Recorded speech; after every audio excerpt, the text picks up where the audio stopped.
안녕하세요. 나의 사랑한 책입니다. 오늘은 C.S. 루이스의 순례자의 귀향을 소개하는 두 번째 시간입니다. 오늘은 4권의 글에서 이야기를 해보겠습니다. 4권은 길로 되돌아오다는 제목입니다. 3권에서 젊은 처녀 이성이 거인인 시대의 정신을 죽이고 감옥에 있는 사람들에게 나오라고 합니다. 하지만 그들은 또 다른 소망 충족의 꿈일 거라며 감옥에서 나오지 않습니다. 다른 사람들의 말을 반복해서 사는 달인 앵무는 속지 않겠다고 하죠. 하나님께 돌아가야 산다고 말해도 그것 역시 수많은 인간의 소망 가운데 하나라고 반박하고, 사람은 다 각자 방식대로 잘 살다가 죽으면 된다고 이야기하는 지금 시대와 별로 다를 것도 없습니다. 물론 교회인 마더커크가 감옥에서 나오라고 이야기하는 것은 아니었지만 말입니다. 인간의 모든 사랑은 하나님을 향한 사랑의 복제품이다 라고 생각한 이들이 있었다고 합니다. 그러나 사람들은 거꾸로 하나님의 사랑이 이 땅의 복제품이라고 결론 내립니다. 그리고 이성이 말하죠. 인간들은 그것에 관해 말해줄 수 있는 유일한 사람들, 자기의 여동생들인 철학과 신학의 이야기에 귀를 기울이지 않는다고 말합니다. 이성의 여동생이 철학과 신학이라고 합니다. 하나님에 대해 다루는 신학은 실제 신앙과 다르다는 것을 여기서도 이야기합니다. 신학을 바라보는 루이스의 일관된 견해이기도 합니다. 4권에 나온 이야기를 지금 시대에 적용해 보면 이런 예를 들어볼 수도 있습니다. 연예인을 좋아한다. 스포츠 선수를 좋아한다. 그것도 아주 좋아한다. 이것은 지금 시대의 대표적 특징입니다. 그런데 만일 그 아이돌, 우상과 1년이나 2년 같이 지내본다. 그럼 감동의 연속일까요? 존경했던 우상의 부도덕한 일상도 보게 될 것입니다.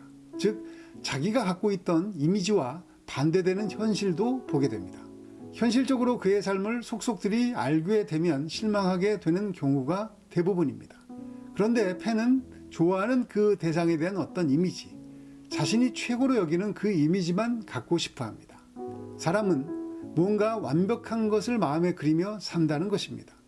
완벽한 어떤 것을 의존하며 살아야 존재의 허전함을 덜 느낀다는 것입니다. 그것이 취미가 됐든 우상이 됐든 가치가 됐든 그것이 옳고 그것이 최고라고 여기는 것이 있어야 삶이 덜 불안해진다는 뜻입니다. 이번엔 드라마나 영화로 이야기를 옮겨보겠습니다. 사람들은 완벽한 사랑에 대한 이미지를 갖고 있습니다. 드라마에 나오는 그런 절절한 사랑, 애틋한 사랑, 간절한 사랑, 내가 해봤으면 좋겠다고 생각합니다. 그래서 울면서 드라마를 보고 빠져듭니다. 현실에서는 그런 사랑이 없다는 것을 여지없이 알게 되면서도 말입니다.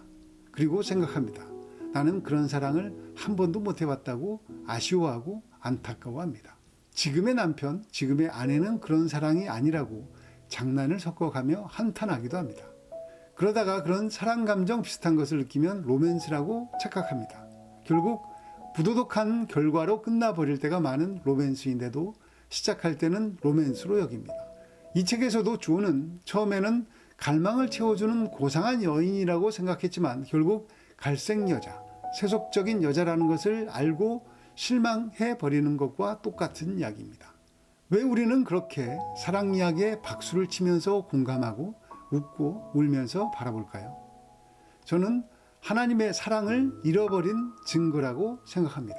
아니, 분명하게 하나님의 사랑을 잃어버린 증거입니다.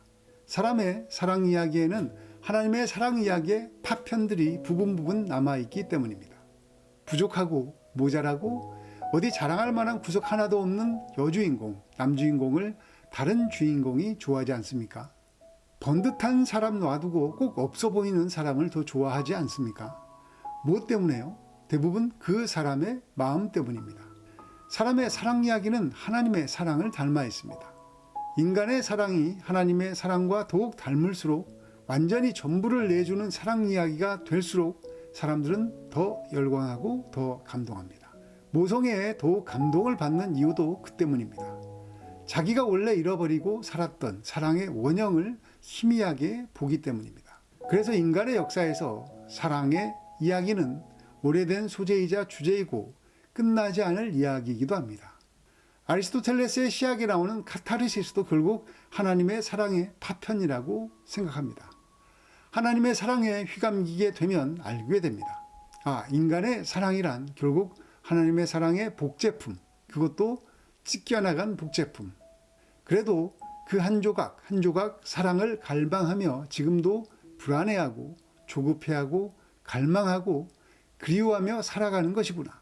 단순화해서 말씀드렸지만 인간의 사랑이란 하나님의 사랑의 복제품이라는 것을 설명하기 위해 이야기해 본 것입니다. 4장에 나오는 종과 이성의 이야기를 발췌해서 보면 이성의 생각을 알 수 있습니다.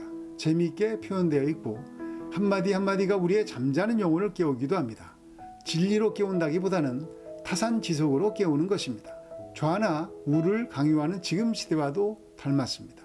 3권에서 나온 수수께끼 풀이도 재미있습니다. 처녀가 이성입니다. 추한 것이 항상 원본은 아니며 아름다운 것은 항상 사본은 아니라는 것은 대체로 그럴듯합니다. 그 섬이 당신의 상상이라고 누가 말했나요? 저 그 섬이 실제한다고 말씀하시지 않았잖아요. 실제하지 않는다고 하지도 않았죠. 하지만 이쪽이 아니면 저쪽이라고 생각했습니다. 세상에 증거가 나오기 전까지는 어느 한쪽으로 정해버리면 안 돼요. 불확실한 상태로 지낼 줄 모르세요? 시도해 본 적이 없습니다. 에스크로폴리스에서야 그럴 수가 없죠. 거기 사는 사람들은 한 주에 한 번이나 하루 한 번씩 견해를 내놓아야 해요. 그렇지 않으면 만몬씨가 당장 밥줄을 끊어버리니까요. 지적할 점이 두 가지 있다고 하셨는데 두 번째는 무엇입니까? 거인은 우리 내장이 눈에 보인다면 어떤 모양일지 속임수를 써서 보여주었어요. 그러나 현실 세계에서 우리 내장은 눈에 보이지 않아요. 그것들은 색깔과 모양을 갖춘 물체가 아닌 느낌으로 존재하죠. 지금 이 순간 느껴지는 당신 손과 발의 따스함, 숨을 들이쉴 때의 상쾌함, 든든한 아침 식사가 주는 뱃속의 편안함, 다음 식사를 기다리게 하는 허기, 이런 것들이 실제예요. 두 번째 수수께끼에 대한 대화. 어떤 사람이 원수와 함께 집으로 가고 있었다. 그의 집은 강 건너에 있었는데 유속이 너무 빨라 강을 헤엄쳐 건널 수 없고 수심이 너무 깊어 걸어서 건널 형편도 아니었다. 원수보다 빨리 갈 수도 없었다. 그가 길을 가는 동안 아내가 사람을 보내 이렇게 전했다. 아시다시피 강을 건너는 다리는 하나뿐이에요. 자, 대답해봐라. 원수가 건널 수 없게 다리를 끊어야 할까? 아니면 내가 건널 수 있게 다리를 그냥 둬야 할까? 그녀가 말했다. 우선 다리는 추론을 뜻해요. 시대정신은 논증을 허용하는 동시에 금지하고 싶어 했어요. 둘째, 다리는 거인이 즐겨 쓰는 교리를 뜻해요. 소망충족의 꿈이라고 부르죠. 거인과 그의 모든 부하들에게는 지주에 대한 불신이 소망충족의 꿈이라는 걸 알아야 해요. 처녀가 말했다. 거인의 영토에 머물렀으면서 그로부터 아무런 유익을 얻지 못했다면 어리석은 일이겠죠. 소망충족의 교리에는 어느 정도 설득력이 있어요. 내가 분명히 말하고 싶은 것은 그 교리의 설득력이 어느 정도이건 지주의 존재를 부정하는 쪽이 아니라 지지하는 쪽에 더 힘을 실어준다는 거예요. 존이 말했다. 이제 떠나는 저를 축복해 주세요. 이성이 말했다. 축복할 게 없어요. 난 축복이나 저주 같은 건 취급 안 해요. 사람들은 종교도 이 땅 이후를 소망하는 것이라고 말합니다. 그러나 엄밀하게 보면 종교는 땅을 소망합니다.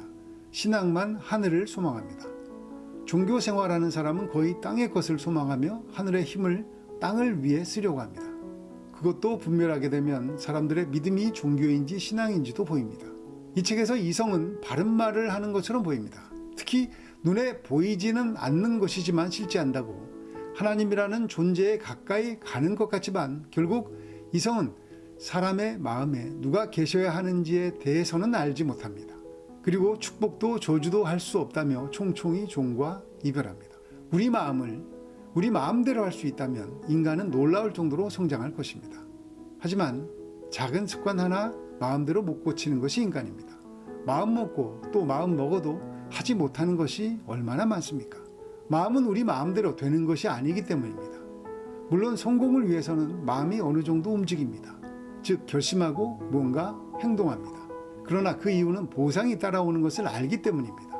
그러나 하나님이 주인된 마음은 하나님의 마음을 따라가느라 세상 사람들과는 다른 선택을 할 때가 많습니다. 그래서 맘몬, 즉 재물의 신이 주는 보상을 받지 못할 때가 많습니다.